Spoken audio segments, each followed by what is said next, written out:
debating at some point. This is going to be such a rout that I'm going to feel sorry for Nico and not put it up there. But yesterday the Bruins lose at UNLV, 30-23. His stats were 255 yards passing. He did have a nice 30-yard touchdown run.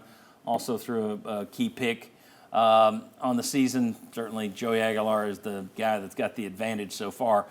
Specifically, 5 touchdowns, no interceptions, versus 2 touchdowns, 2 interceptions.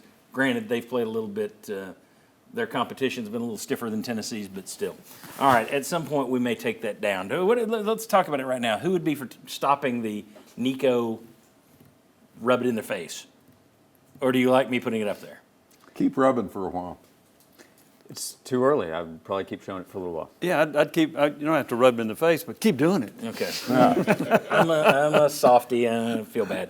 All right, here we go. Let's look around the SEC. Josh Ward, after the USF upset of Florida last night in Gainesville, if you had to put your life savings on who will be coaching in the SEC next year, possibly at Florida, will it be Billy Napier or will it be Alex Golesh? Who would you put your money on?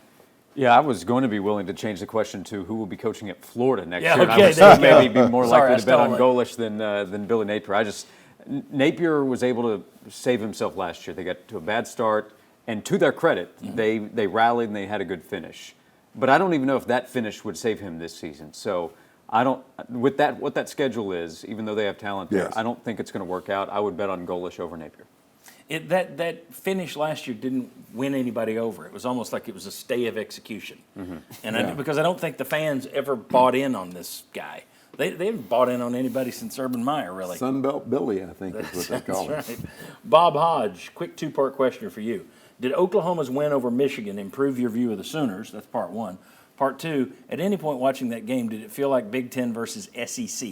I'm going to answer the first part second. No, it didn't. It just felt like watching a big football game because Oklahoma did not feel like they're an SEC team yet to me. And they won't Michigan for a long and them. time. Okay, big game on ABC. But for the second question, yes. I did not have Oklahoma ranked as lowly as some people did anyway. I thought when they came to Tennessee, that's a 50-50 game. Yeah. And after watching them yesterday, okay, I'm still going to say it's a 50-50 game, but if somebody said you got to bet one way or another, Mateer, out of watching games 2 weekends, looked like the best player I have seen in 2 weekends of watching football. He's an elite quarterback.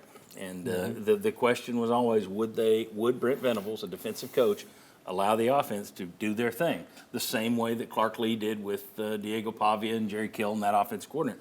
And so far, Oklahoma has. Jimmy Himes, in terms of talent on the roster, Mississippi State ranks number 24 on that 24/7 sports list that I showed earlier. Yesterday, they used a touchdown that should have been brought back. That was they came back and had a nice play to win the thing, but that touchdown they got helped them. Still, though, upset Arizona State, ranked opponent. Has your view changed of Tennessee's trip to Starkville? Yes, it has. Arizona State was a team that was in the playoff last year. They gave Texas fits. They've got a very good quarterback. They got an outstanding receiver. And Mississippi State was able to beat them, led 17-0. Blake Shapen is a good quarterback. He only played 4 games a year ago, but he was really good at Baylor.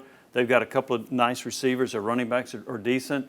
Now, they have more 3-stars than Tennessee.